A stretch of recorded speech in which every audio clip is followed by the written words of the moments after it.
Senhoras e senhores, estamos de volta aqui no canal da J-League Insider. Seja muito bem-vindo, seja muito bem-vinda. E a J-League de 2025 começou. Você que já nos acompanha tanto no Instagram quanto no TikTok, já viu que a gente postou um breve resuminho de 6 dos 10 jogos que rolaram na primeira rodada. Esse vídeo é para a gente comentar os 4 principais jogos, aqueles 4 que eu separei para vocês, além dos 3 do YouTube, mais um joguinho que eu achei bastante interessante. Antes da gente começar então a falar desses jogos, quero que você, por favor, se inscreva no canal, ative o sininho, deixe o seu like, deixe também o seu comentário e acompanhe o recadinho da nossa parceira Aliança Cultural Brasil-Japão. Aprender uma nova língua sempre é importante, né? Seja para fazer turismo ou para te ajudar no seu trabalho, para você fazer uma negociação, para você traduzir algum documento ou alguma reunião. Sempre ter um novo idioma é importante. E que tal você aprender a falar uma das línguas menos faladas dentro do Brasil, que é o japonês? Pois é, a Aliança Cultural Brasil-Japão é a parceira oficial da J-League Insider e ela promove o intercâmbio cultural entre o Brasil e o Japão, seja através de palestras, de encontros com autoridades ou pelos cursos de idiomas, de mangás e diversas outras artes culturais do Japão. E você que é seguidor da J-League Insider tem um cupom de desconto exclusivo. Quando você preencher o seu formulário de inscrição, vai pedir para você um cupom de desconto. Você digita lá JInsider10 e você vai ter 10% de desconto para aprender a falar uma nova língua e aí ajudar no seu trabalho ou até mesmo na sua viagem a lazer lá para o Japão. Não perde tempo. Se inscreva no curso de japonês da Aliança Cultural Brasil-Japão e aprenda a falar um dos idiomas menos falados dentro do Brasil para melhorar o seu currículo. Bom, pessoal, a J-League está de volta e ela começou na última sexta-feira com o Derby de Osaka, Cerezo e Gamba jogando no Panasonic Stadium, na cidade de Suita, na província de Osaka. O Derby de Osaka, que é uma partida com uma rivalidade muito forte, e a gente conseguiu ver isso mais uma vez, as duas torcidas ali muito empolgadas, tanto o lado rosa da cidade quanto os Nerazzurri. A gente viu uma atmosfera muito legal para essa partida. E uma coisa que chamava a atenção para esse duelo eram os reforços que as duas equipes teriam naquele momento.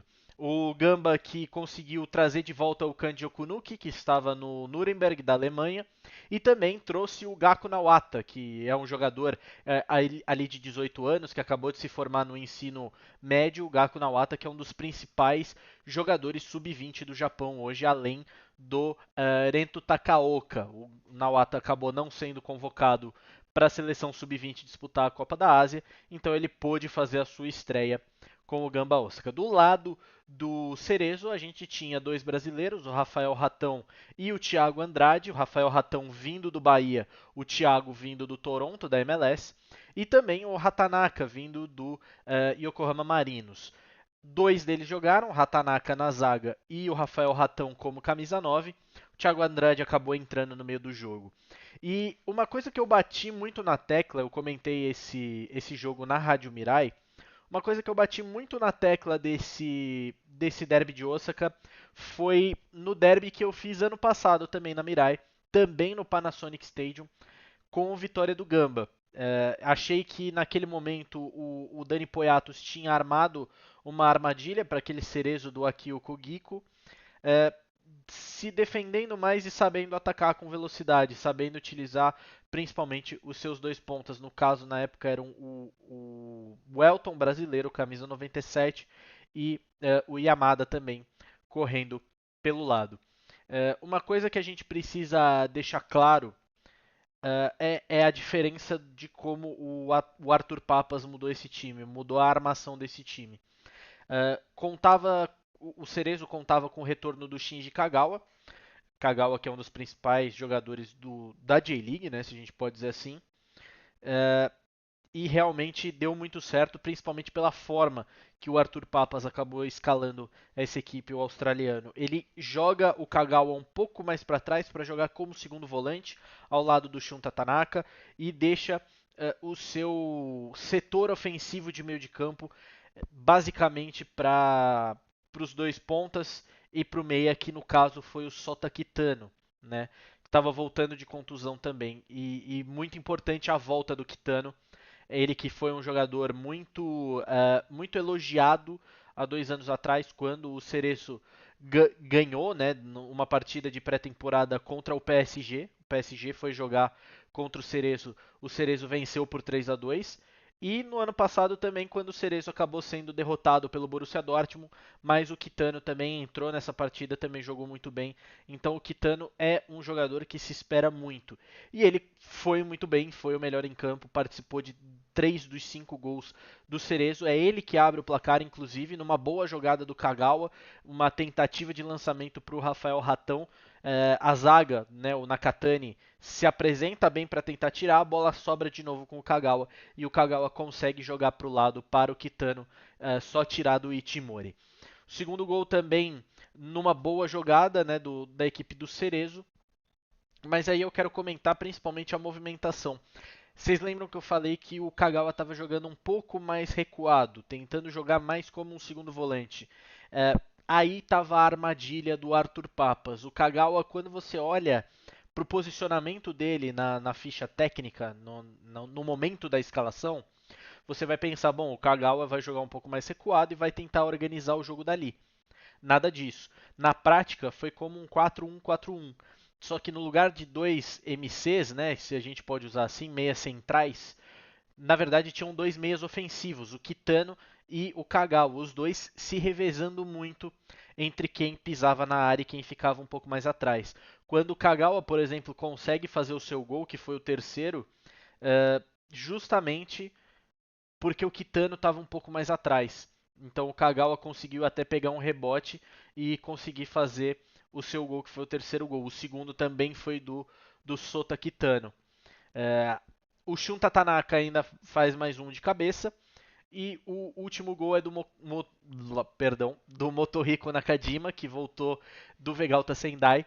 Um bonito gol que ele consegue roubar a bola, dribla dois jogadores e bota no contrapé do Ichimori. Um bonito gol, então o Cerezo consegue um grande resultado ganhando de 5-2. Volto a dizer, acho que foi uma pena que dessa vez foi o Dani Poyatos que acabou caindo na armadilha do Arthur Papas, justamente porque eu queria ver mais do Gaku Nawata, né? O Nawata acabou não recebendo muitas bolas e quando recebeu até conseguiu fazer alguma coisa. O segundo gol do Gamba, um golaço do Keisuke Kurokawa, foi uma boa jogada do Riku Handa, mas o Kurokawa ele se apresenta para um espaço que o Nawata estava ocupando, então a saída dele acabou impedindo, né, fazendo com que o Gamba também tivesse que avançar suas linhas.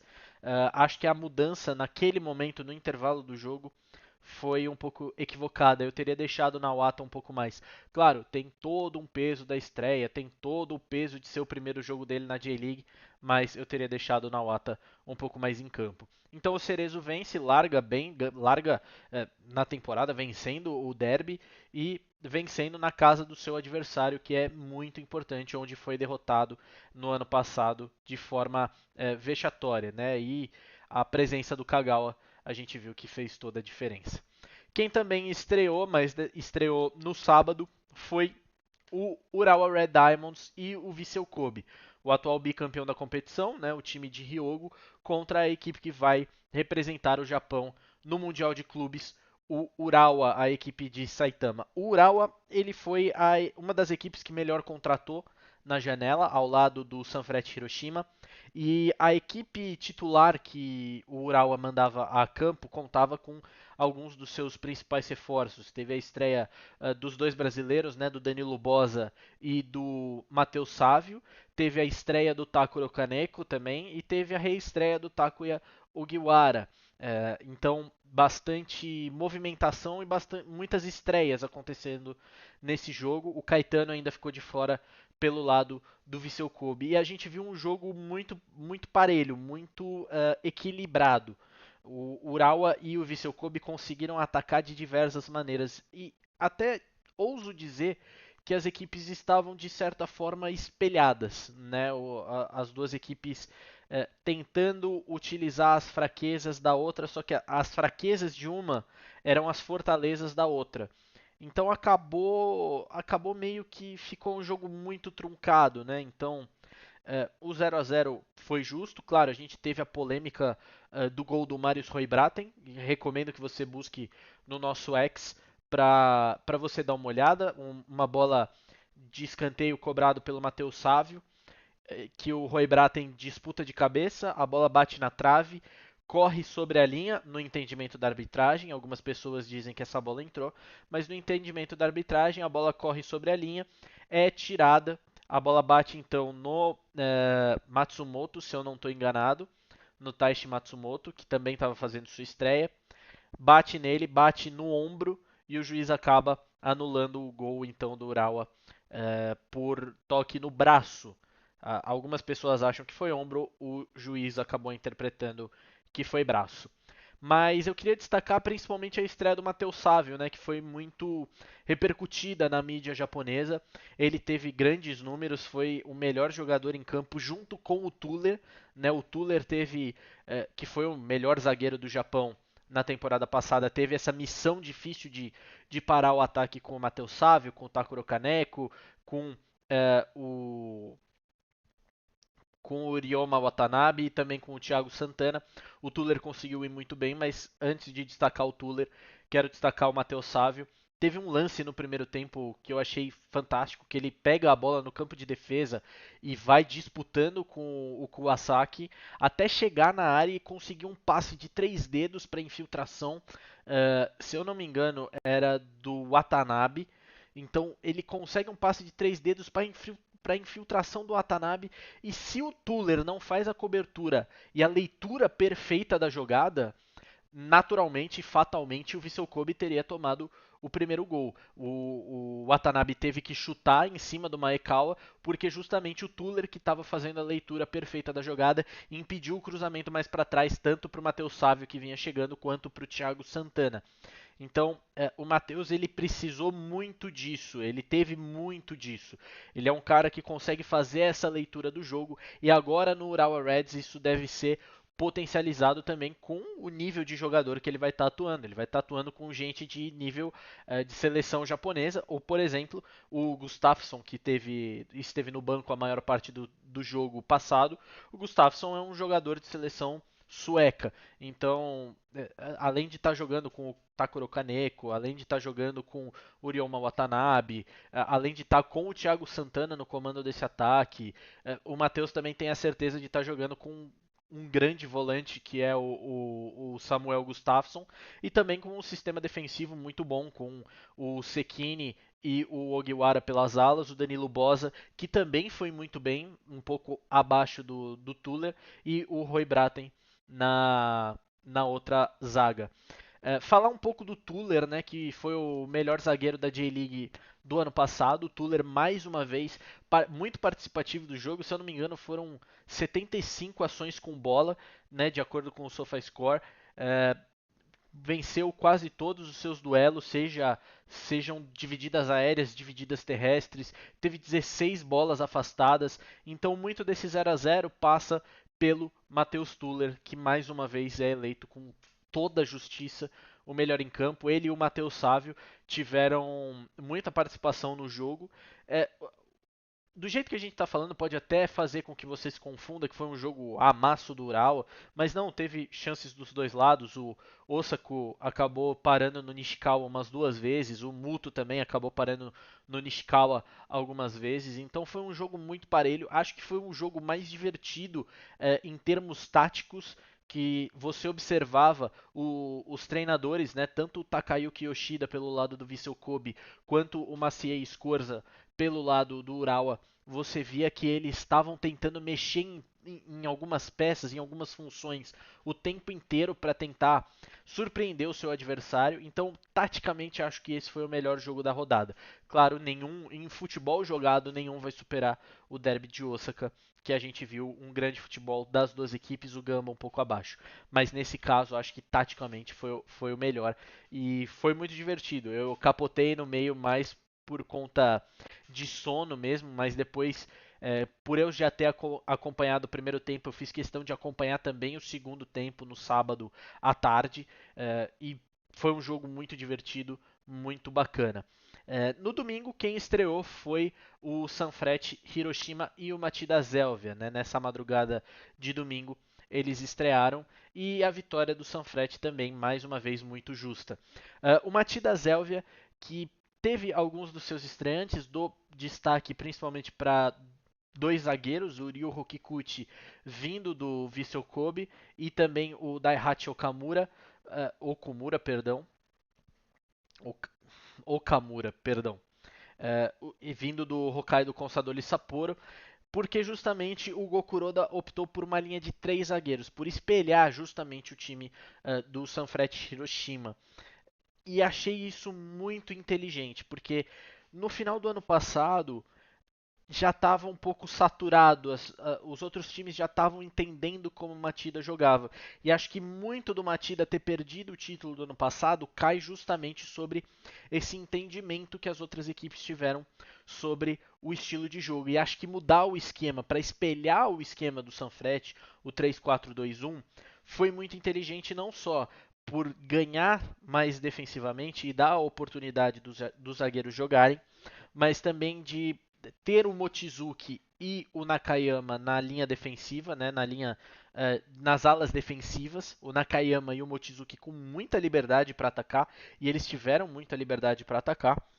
E na frente, tanto o Yuki Soma quanto o Takuma Nishimura também estreando, tiveram liberdade para se aproximar do C1, né, o jogador sul-coreano camisa 90 da equipe do Matida. E no primeiro tempo a gente viu esse ataque fluindo muito legal, tanto que o primeiro gol sai justamente do Machida Zhelvia. Uma bola enfiada com o Yuki Soma, e o Yuki Soma tem muita qualidade, não à toa o Machida Zhelvia pagou uma grana para tirá-lo do Nagoya Grampus no meio da temporada passada. Então o Yuki Soma acabou marcando esse primeiro gol, sem chance para o Keisuke Osako, numa boa jogada de construção do Matida, o Matida que estava tentando fazer essa construção. E acho que isso foi o mais interessante, ver a forma como o Matida conseguiu começar a construir o seu gol. A partir do segundo tempo aí a gente já vê uma mudança de postura. O Sanfrecce começa a usar um pouco mais aquilo que vem utilizando para ser melhor que os seus adversários nos últimos jogos, que é a aproximação dos meias. Tava faltando muito o Tolga Aslan nesse time. E quando o alemão começou a aparecer, justamente o Sanfrecce consegue melhorar. O primeiro gol é justamente do Arslan, o segundo gol é no lugar do jogador que entra no lugar do Arslan, que é o Sota Nakamura. Então, boa partida também do Sanfrecce. A gente viu muitas jogadas acontecendo principalmente pelo meio, né? O Hayao Kawabe agora já um pouco mais readaptado a essa equipe. E também o Satoshi Tanaka cada vez mais inserido nessa equipe. E acho que os dois formam uma boa dupla de volantes. O Kawabe um pouco mais construtor, mas também com o seu quê defensivo. O Tanaka sendo um excelente defensor, mas também sabendo construir, pisar na área e chutar a gol com muita qualidade. Então acho que o Sanfrecce começa do mesmo jeito que a gente viu na Supercopa, mas o Machida Zhelvia também teve uma boa evolução e estou ansioso para ver como o time do Gokuroda vai jogar nas próximas partidas. O último jogo que eu deixei separado aqui pra gente é um jogo que não teve transmissão do YouTube, né? Então sempre vai ser assim, caso eles mantenham os 3 jogos por rodada.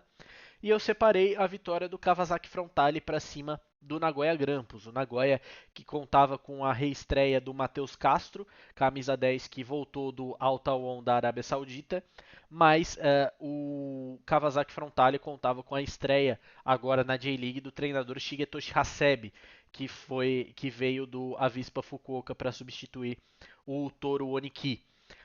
Bom jogo, bom jogo. O primeiro tempo teve poucas chances, mas essas chances sendo do Nagoya Grampus. Então acho que demorou um pouco para o Kawasaki Frontale entrar no ritmo de jogo, entender como o Nagoya Grampus estava jogando, entender como ultrapassar a linha de 3 do Nagoya Grampus, né? E principalmente é um time muito defensivo.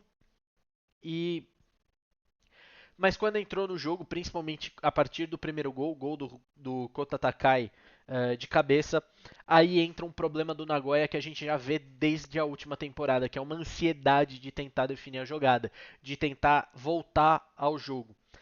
E aí os espaços começam a aparecer, né? Um esquema tão defensivo que também pode ser bastante ofensivo, se você desorganiza em um ponto desse estilo de jogo, você basicamente abre o seu time inteiro. E aí o Shin Yamada marcou um golaço, numa boa tabela com o Sota Miura. Os dois jogadores jovens da equipe do Kawasaki Frontale, o Hinata e o Miyagi, acabaram também entrando e marcando seus gols, mas muito de jogadas construídas. Acho que isso vale a pena a gente deixar claro. O 4-0 ocorre inteiro no segundo tempo. Então, a partir do gol do Takai, só deu Frontale. E o Frontale começava a achar os espaços, porque o Nagoya começava a deixar os espaços. E acho que isso fala muito do trabalho do Kenta Hasegawa.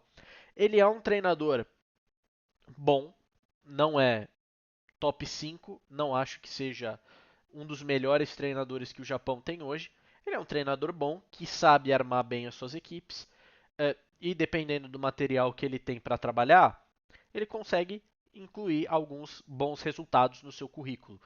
Mas quando a gente fala de estar atrás do placar, principalmente com o Nagoya Grampus, aí a gente já entra num ponto fraquíssimo do trabalho do Kenta Hasegawa. Geralmente, quando o Nagoya sai atrás, raramente tem a força para ir buscar. Em algumas oportunidades, essa força vai embora.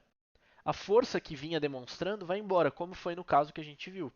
Toda a força que o Nagoya Grampus teve para criar as suas oportunidades na primeira etapa, depois que tomou o gol do Takai, essa força foi embora.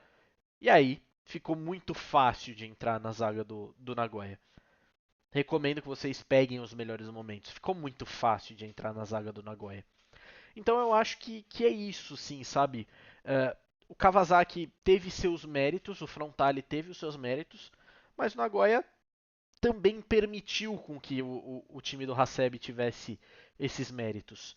Acho que é um jogo mais de culpados do que de virtudes, se a gente pode dizer assim. Então, acho que é ficar de olho. Nagoya começa a temporada como lanterna.